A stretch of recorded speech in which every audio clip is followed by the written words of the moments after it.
pan. Grease it all around, not too much because the oil gets really thin. Okay, and this is actually the last bit of batter. But you usually take a ladle, take it off the heat, all of it in there. It's going to be kind of a small one. And coat the pan. Again, make sure it's off the heat while you're doing this. Okay, coat the pan.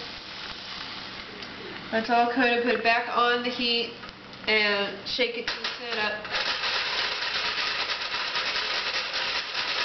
Okay, there we go. Alright.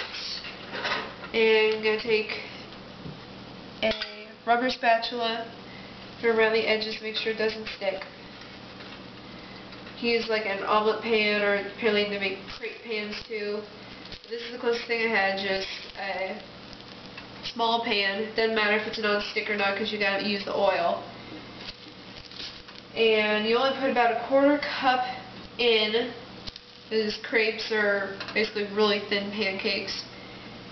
So they cook really fast, and to flip it, you use 2 spatulas. Loosen it up, take a bigger one, put it under. Alright, there we go. And it's going to cook on the second side for about 30 seconds. Again, they cook really fast. And this is my last one, so hopefully it'll turn out okay. And while that's cooking, when it's done in the pan, you put it onto a wire rack, cool it for about a minute.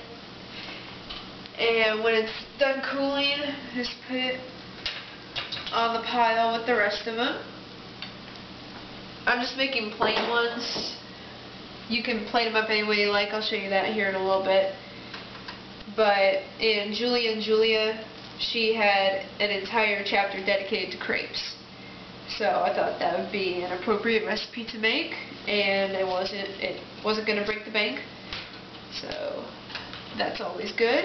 And I think this is just about done. Yep. Okay, just going to take this and slide it onto wire rack. Alright. Dog making sure that I didn't drop anything. Such a good little vacuum dog. And that's it. Alright.